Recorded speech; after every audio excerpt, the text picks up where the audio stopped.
The city breathes a cold, wet sigh. Rain slicks the asphalt, turning neon signs into long, shimmering ghosts. I used to see the city as a cage, a labyrinth of dead ends and broken promises. I was just another shadow drifting through its concrete veins, a prisoner of my own making. The walls of my world weren't made of brick and mortar.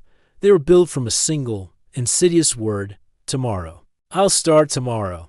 How many times did I whisper that lie to myself? It was my favorite lullaby, the one that rocked me into a deep, comfortable sleep of inaction. Tomorrow, I'd hit the gym. Tomorrow, I'd finish that project. Tomorrow, I'd chase that dream. But tomorrow was a phantom, a horizon that always receded the closer I got. My days bled into one another, a gray montage of wasted potential. I remember the endless scroll, my thumb a numb, mindless pendulum swinging back and forth. The glow of the screen was my only sun, illuminating a world of other people's lives. Their successes, their adventures. I was a spectator in the grand arena of life, safely tucked away in the cheap seats, judging the players but never daring to step onto the field. My reflection became a stranger.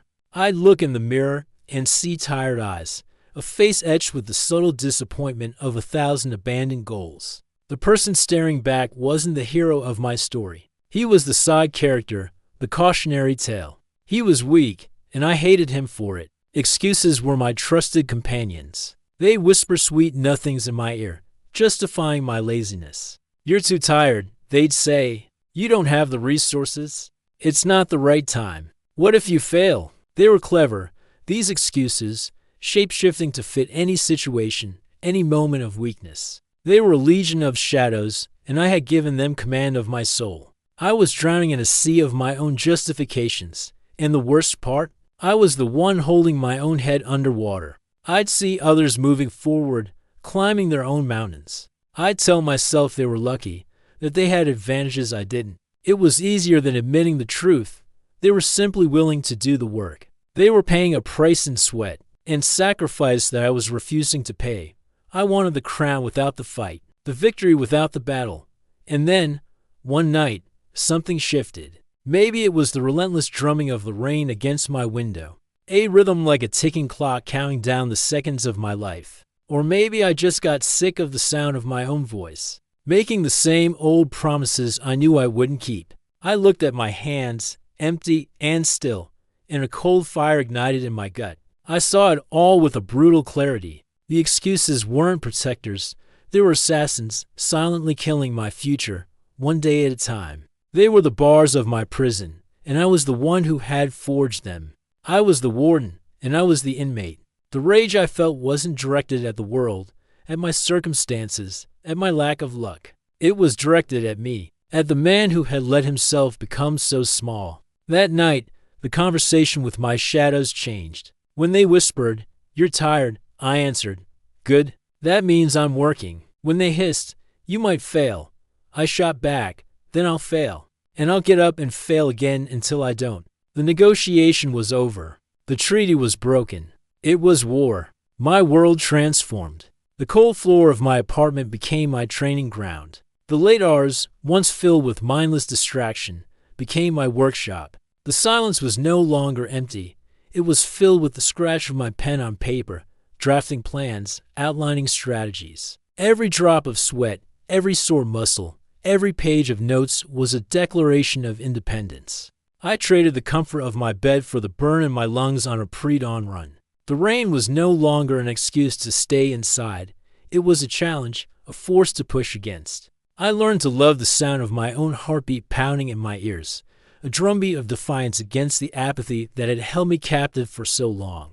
The screen that once showed me other people's lives now displayed my own progress, my own plans. The endless scroll was replaced by focused work. It wasn't glamorous. There was no audience, no applause. Just me, the city, and the promise I made to myself in the dark. It was a lonely path. The shadows of doubt still lingered at the edges, but their voices were weaker now, drowned out by the sound of my own effort. There were moments I wanted to quit, moments the old habits clawed at me, begging for the familiar comfort of giving up. The siren song of tomorrow was tempting, but then I'd look in the mirror. The face staring back was still tired, but the emptiness in the eyes was gone. It was replaced by a flicker of something new, a spark of defiance, a glint of steel. I wasn't fighting for a grand prize or for anyone else's approval. I was fighting for him, for that person in the mirror. I was fighting to reclaim the years the locust of procrastination had eaten. I was fighting for the right to look myself in the eye and not feel a sense of shame. The change wasn't a single, explosive event.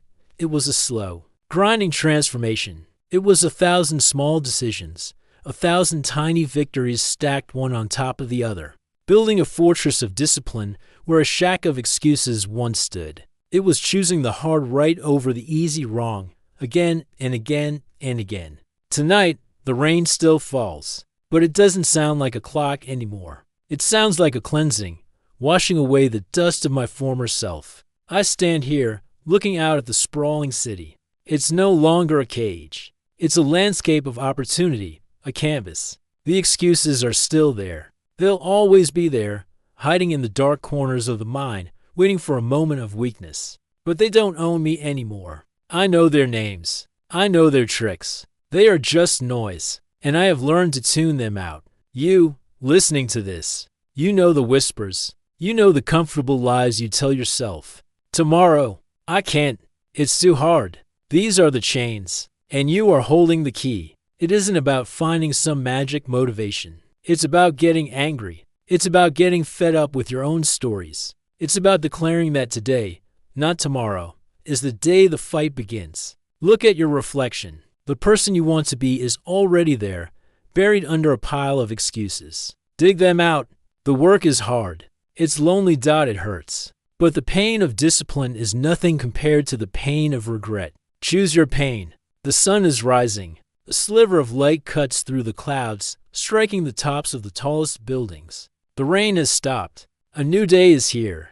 But this time, it's not a tomorrow of empty promises. It's a today of deliberate action. The city is waking up, and so am I. The war is far from over, but for the first time, I know I'm winning.